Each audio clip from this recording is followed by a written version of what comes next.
Dans le cadre de notre émission Questions directes, le Congo indépendant, nous recevons aujourd'hui M. Amos David Moussouga, qui est psychologue de formation et un prédicateur. Est-ce que la présentation est suffisante ou vous voulez ajouter quelque chose? Je pense que c'est suffisant. Donc, comme vous l'avez dit, je suis psychologue, je suis prédicateur, je suis marié en plus, j'ai 3 enfants. Voilà. Mais quand je vois ce titre, c'est un titre vraiment rébarbatif parce que ça n'incite pas à la lecture, sauf les intellectuels. Le civisme et la morale. Y a-t-il un élément déclencheur chez vous qui vous a poussé à traiter de ce sujet?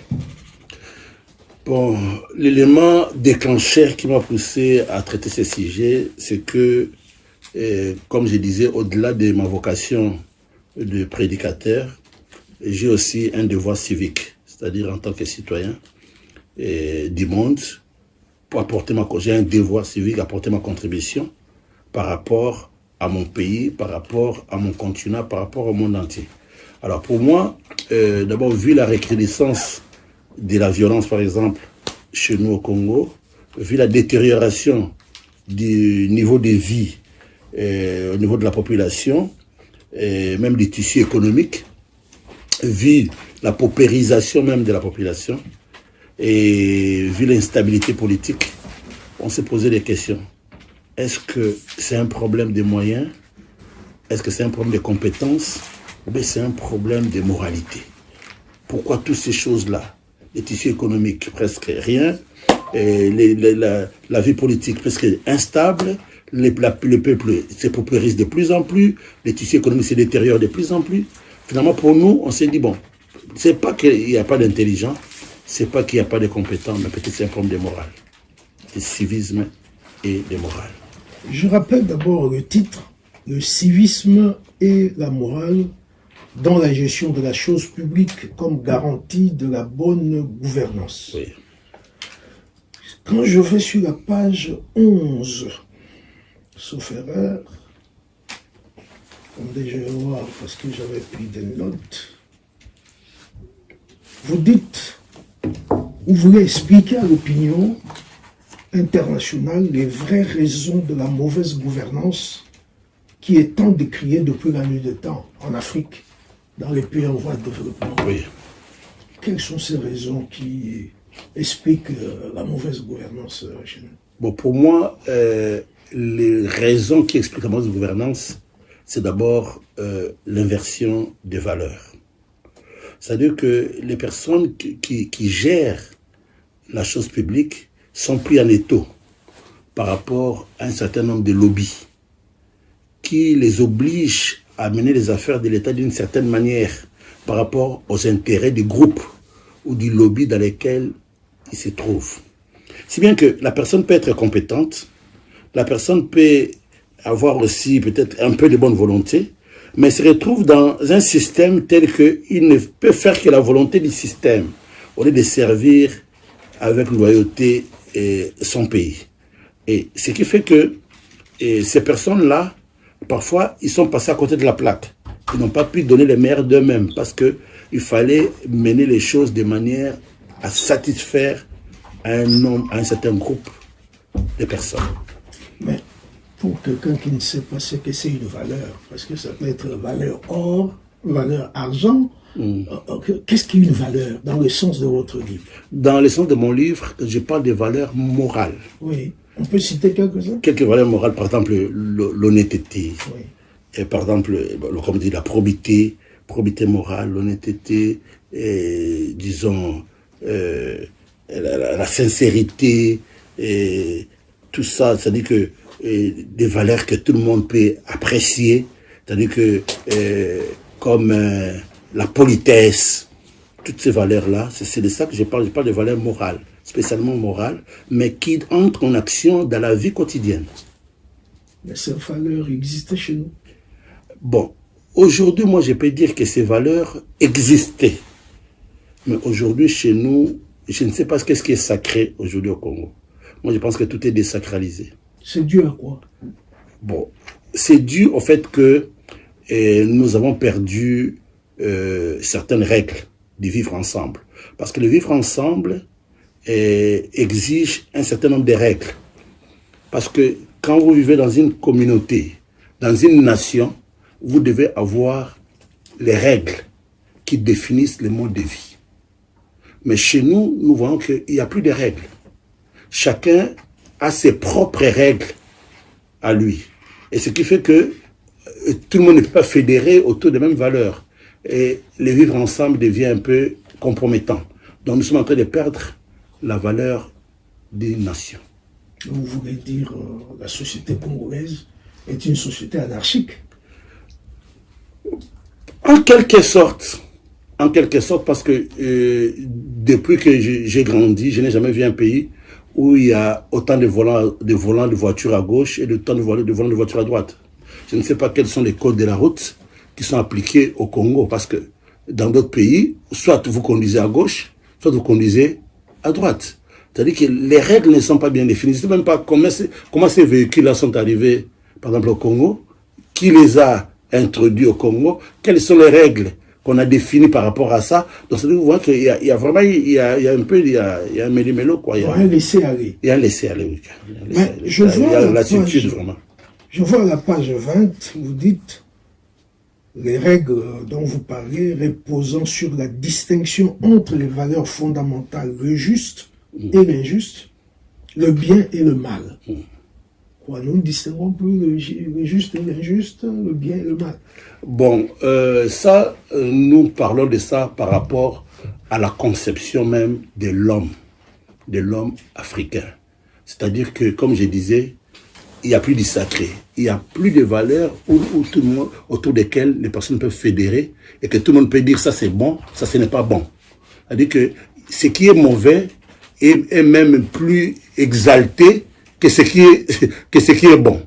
À sorte que les gens sont en train de persévérer dans le mal parce qu'il n'y a pas de sanctions. Mais les gens ne sanctionnent pas. Quand on faisait le briefing, je vous ai rappelé un adage d'un philosophe. Pour être vertueux, l'homme a besoin d'un minimum de bien-être. Qu'est-ce que vous en pensez?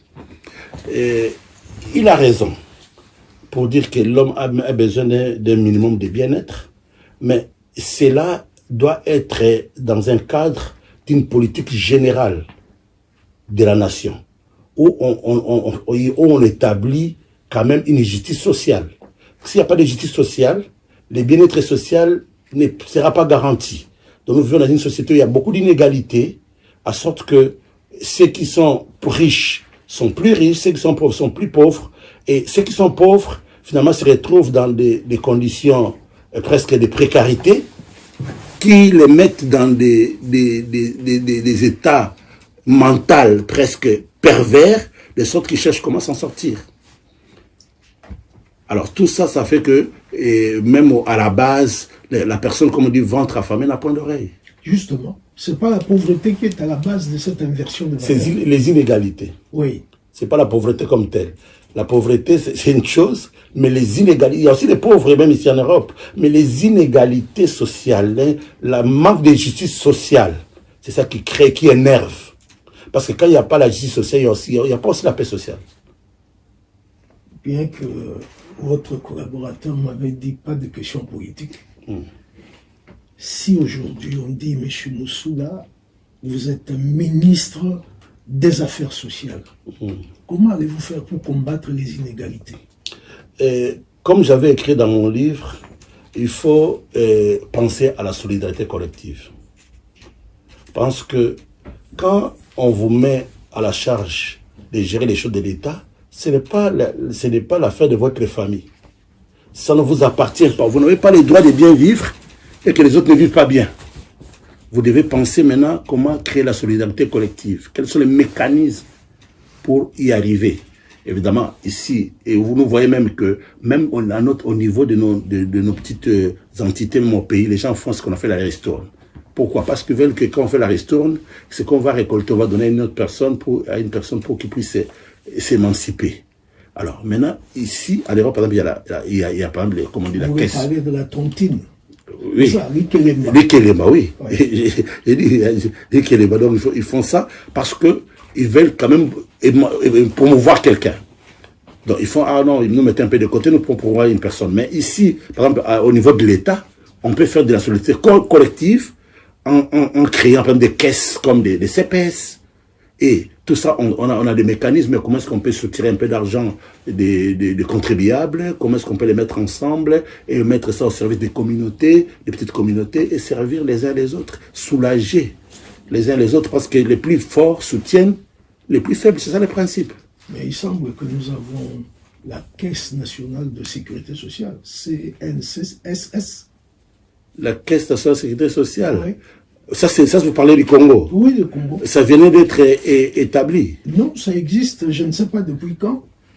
Moi, ça fait longtemps que je suis ici, mais ça existe. Bon, moi, je pense que ça, c'est de manière tout à fait verbale, structurelle. On a installé cette caisse-là, c'est structuré, il y a une caisse. Mais sur le plan pratique, est-ce que les gens cotisent? Est-ce que les gens contribuent? Parce que nous, ici, moi, je suis syndiqué. Ici, nous contribuons au syndicat. Et c'est automatique. À chaque mois, nous contribuons au syndicat. Et quand il y a un problème, le syndicat peut venir en aide aux contribuables. Moi, je ne sais pas là-bas si les gens cotisent. Parce que parfois les cotisations, il faut les prendre à la base pour que vous soyez sûr que votre caisse sera garnie. Mais je ne sais pas si au Congo, les gens cotisent. Et si les gens cotisent, qu'est-ce qu'on fait de ces cotisations-là? Bon, je pense que, vous savez que plus on a des populations, des personnes qui s'engagent, plus on aura des moyens. Parce qu'on ne va pas aider tout le monde au même moment. Par exemple, ici, le système des mutuelles, c'est un système de rotation. Tout le monde ne tombe pas malade au même moment. Et par exemple, vous, à la mutuelle, vous versez 100 euros, moi je verse 100 euros. Nous sommes, par exemple, 1 million de personnes. Nous versons à la mutuelle tous les 3 mois autant de milliards.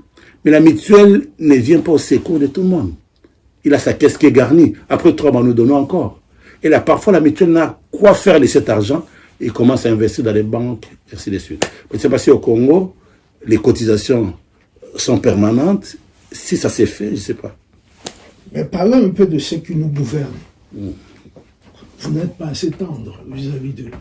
Vous dites à la page 39, « Ainsi nous nous retrouvons en face des criminels économiques qui, pour assurer leur protection, cherchent à faire partie à tout prix des institutions de l'État, des partis politiques, en vue de jouir d'une certaine immunité. » Vous visez quelqu'un en particulier? Je ne vise pas quelqu'un en particulier. Je parle de l'Afrique, je ne parle pas du Congo. Hein. Attention, je parle d'Afrique, je ne parle pas du Congo. En tout cas, vous lira à travers des lunettes congolaises. Non, parce que je suis congolais. Mais je voulais dire que les partis politiques deviennent comme des cachettes. C'est-à-dire que c'est là où les gens vont se cacher, sous la couverture d'un parti politique, d'un lobby, pour lui permettre d'avoir accès à un poste. Dès qu'il a l'accès au poste, maintenant, il a son bouclier, c'est son parti politique. Donc, pour qu'il soit protégé, pour qu'il ne puisse pas être déférent en justice, pour qu'il ne soit pas poursuivi, il a la casquette des partis politiques. Parce que c'est là qu'il peut se protéger. Et ce qui n'est pas correct. Parce que quand vous avez la responsabilité de la chose publique, vous ne gérez pas pour les partis, vous gérez pour les peuples. Il y a une autre expression que vous avez utilisée en parlant de budget institutionnel. Et d'ailleurs, beaucoup de commentateurs ont dit que rien que le fonctionnement des 3 pouvoirs, oui, 3, ça prend 70% du budget de l'État. Quel est votre commentaire?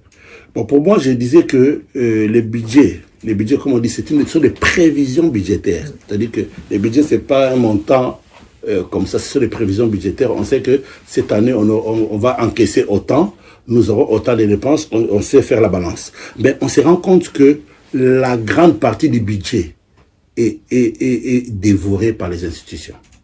Or, quand vous votez un budget, c'est pour faire fonctionner la République, pour faire fonctionner les pays. Nous avons plusieurs secteurs. Nous avons les secteurs sociaux, nous avons l'éducation, nous avons la magistrature, nous avons les sports, nous avons tous les secteurs là. Mais si les institutions sont budgétivores, les institutions dévorent toute la partie du budget. Alors, comment est-ce qu'on va développer l'agriculture? Parce que si vous prenez 87%, il reste 13%. Alors les 13% là, on va les affecter un peu à l'agriculture, un peu à l'armée, un peu, finalement, les institutions là devront devenir des institutions boiteuses. Parce que ça ne peut pas fonctionner avec les minimums qu'on leur donne. Parce que quand vous faites les budgets, on fait les budgets avec eux aussi. On prévoit que vous aurez besoin d'autant, sur les prévisions, et on va encaisser autant, on va vous donner autant. Maintenant, quand les budgets tombent sur la table, les institutions prennent 87%. C'est pour empêcher les autres de fonctionner. Parce que les trains de vie des institutions sont très, très élevés. Et en plus, c'est pléthorique. Parce que quand vous parlez, par exemple, des trois pouvoirs, les pouvoirs législatifs, les pouvoirs judiciaires, les pouvoirs, par exemple, exécutifs, mais il y a des personnels aussi administratifs. Ah, tout à fait. Il faut aussi payer. Oui.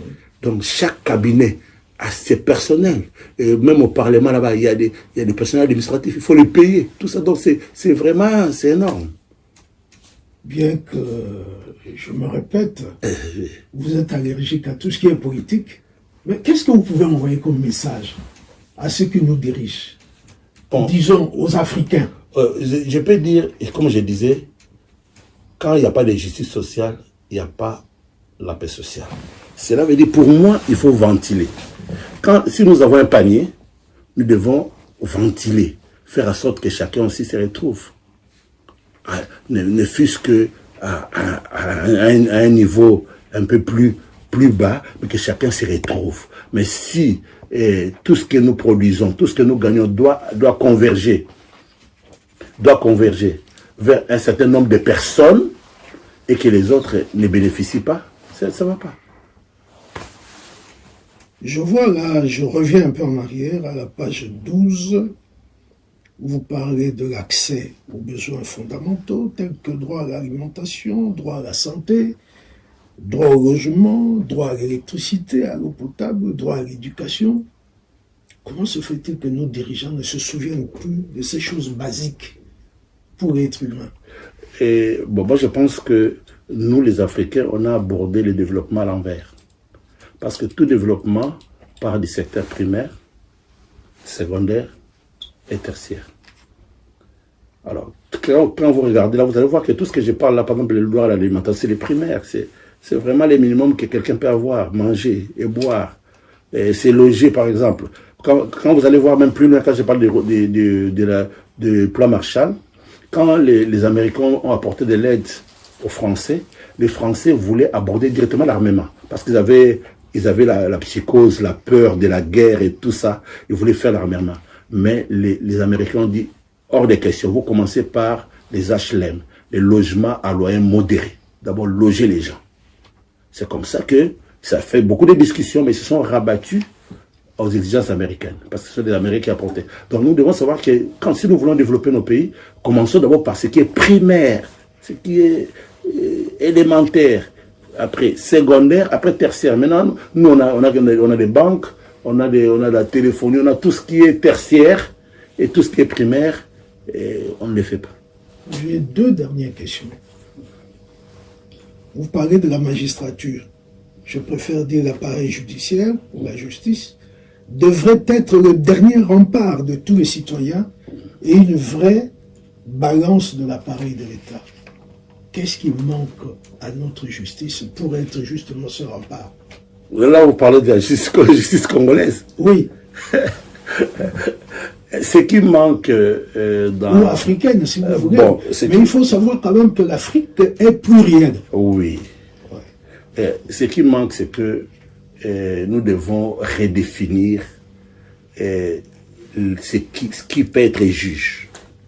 Parce que, vous savez, à l'époque, moi je me souviens, pour nommer quelqu'un même comme juge, il faut d'abord faire une enquête de loyauté.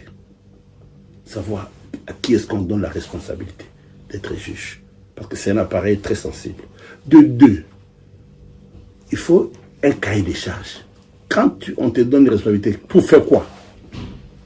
De trois, une éthique, une déontologie par rapport à ça.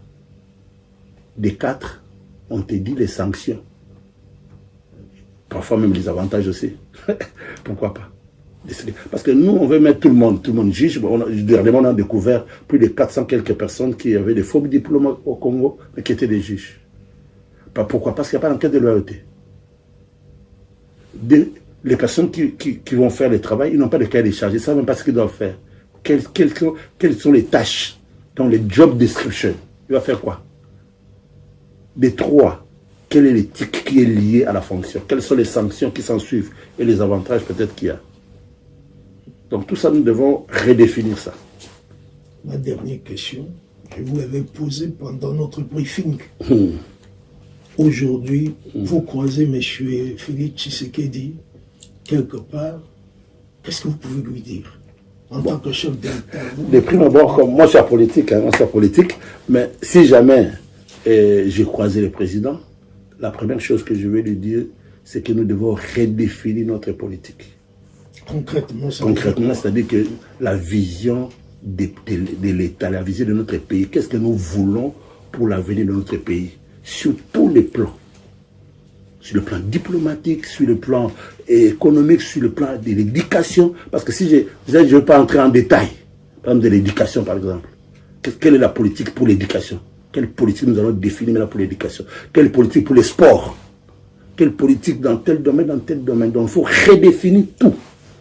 Ça, c'est la première chose. La deuxième chose que je peux lui dire, c'est que nous devons rétablir des règles. Parce que sans les règles, les règles sont là, la Constitution. Non, la Constitution, elle est globale. Vous savez même que la Constitution, elle est fausse partout. Pourquoi? Parce que quand on vote une Constitution, c'est toujours, comment on appelle ça? Je peux dire, c'est dichotomique. On vous dit, dites oui ou non. Oui ou non par rapport à quoi? Un texte qui a peut-être 100 articles, 200 articles, dites oui ou non. Par rapport à quoi? C'est dichotomique, c'est-à-dire nous disons oui, les autres disent non. Qui a beaucoup dit oui, oui. Bon, c'est qui a dit non, non. Alors maintenant, les oui ont remporté. Ça n'a pas de sens. Mais les fonds... référendum. Oui, c'est ça, mais c'est une règle dichotomique qui n'est pas vraiment objective. Parce que ça vous met dans une situation où vous êtes seulement dans la balance oui ou non. Mais le contenu, on doit revoir quelles sont les règles. Et que tout le monde aussi doit redéfinir les règles auxquelles tout le monde doit fédérer. Tout le monde doit entourer les règles là qui seront inaliénables. Il faut qu'il y ait du sacré dans la nation. Il ne faut pas que tout soit désacralisé. Il faut qu'il y ait des choses que tout le monde sait que c'est inaliénable. Ces choses-là, nous tous, on doit respecter. Nous devons fédérer autour de ces valeurs-là, autour de ces règles-là, qui que tu sois. Et que ce ne soit pas personnalisé. Et que même si moi je passe, même si l'autre passe, ça reste comme ça. Moi je voyais il y a 3 jours, le roi de l'Angleterre passe en France. Première visite, soldat inconnu. Quoi faire? À quoi? Pour moi, un Congolais, ça me dit absolument rien. Mais pour la France, pour l'Angleterre, ça symbolise quelque chose de sacré. Et laisse-moi vous demander ou vous rétorquer, qu'est-ce qui est sacré chez nous? Aujourd'hui, il n'y a rien de sacré. Il faut qu'il y ait aussi des choses qui soient sacrées, auxquelles et nous, et ceux qui seront après nous, vont s'aligner. Est-ce qu'il y a une question que je n'ai pas posée? La question que vous avez posée, qu'est-ce que je peux dire comme mot de la fin? J'ai toujours dit, nous ne voulons pas avoir des citoyens qui ont réussi dans la vie, mais qui ont échoué dans la société. Qui n'ont rien laissé comme souvenir dans la société. Mais dans la vie, ils ont réussi. Ça nous fait mal. Nous voulons que les gens qui réussissent dans la vie, mais dans la société aussi, qui nous laissent des traces. C'est ça que nous voulons.